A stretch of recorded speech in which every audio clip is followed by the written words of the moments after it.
Thanks to everyone for being here. It is good to be here in the Republic of Tower Hamlets. You know, just outside this building is the bathhouse that my family members used when first they came to Britain. Their lives as migrants and refugees from Eastern Europe, their lives were not easy. Just a few years after some of them came, the British state passed the 1905 Aliens Act to keep them out. Their lives were made hard by bosses and by the state. But they said, we are here to stay and we're here to fight, and they formed a fighting community, and I am so proud every time I'm in Tower Hamlets that the tradition that my Jewish ancestors helped to forge here, that Irish migrants and others helped to forge here, remains alive in the Palestinian flags on lampposts all over the streets. This is an area that believes in freedom.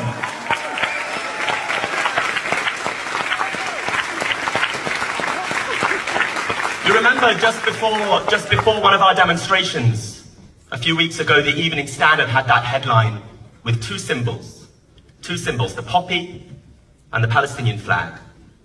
These, they said, were the two souls of London. Now, I'm worried about what the poppy represented to them. I don't think it represents, if it's in contrast with the Palestinian flag, I don't think it represents learning the lessons of wars and brutalization. I think it represented a culture of militarism.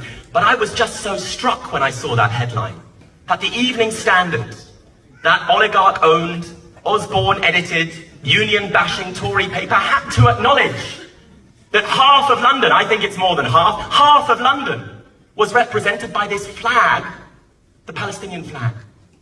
They had to acknowledge it when hundreds of thousands of people came out onto the streets, that we are a real social presence in British society, not just a few marginal extremists who can be condemned and ignored, but a real social presence. So ask yourself, what do those colours represent?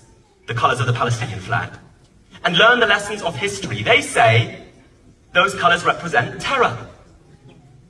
But they said that about Kenyans and about Indians. They said it about South Africans and about the heroic people of Vietnam. When the poorest and most oppressed and most exploited people in the world say, we want to be free, they say you're terrorists. We say it's projection.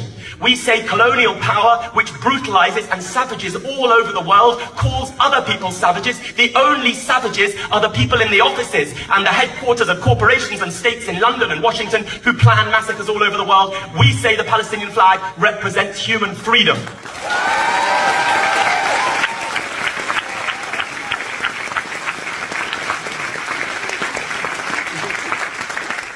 Think about how we remember the past of the 20th century. Who is remembered now as heroes? Is it the torturers and brutalizers who brutalized and tortured in Algeria, who brutalized and tortured all over Africa and South America and the Caribbean and Asia? Is it those people who condemned terrorists? Terrorists, that's what the apartheid state said in South Africa. Terrorists, that's what the French colonial state said in Algeria. Is it the torturers who are remembered as heroes? Or is it the people who refused to surrender?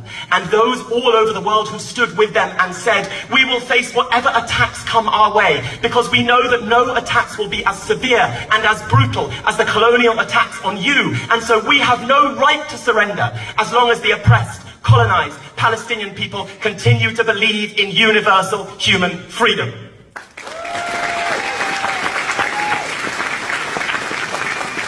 I just want to stress what those colours of the Palestinian flag mean. And I want to stress it because we are here with Oksana, a member of parliament who has stuck her neck out to support the Palestinian people. But we know that most of our political leadership in this country, we're here with Jeremy in a very questionable Christmas jumper. Sorry, Jeremy, I don't normally look this smart, but I've just come from synagogue.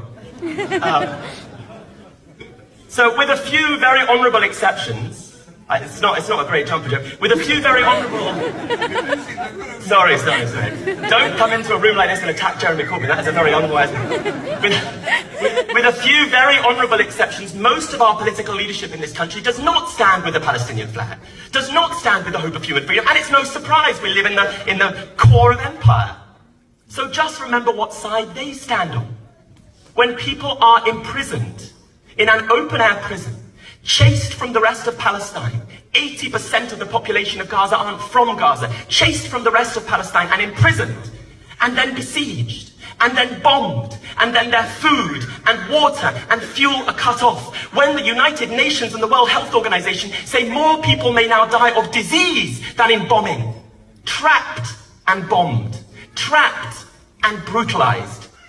Our political leaders say Israel has that right. When Israel uses artificial intelligence, reporting in the last few days, to precisely target every single strike they make so they know in advance how many civilians will die, and the Israeli state says, we're maximizing damage, not accuracy. Our political leadership in Britain sides with them. When Isaac Herzog, Israel's president, says a whole nation is his enemy.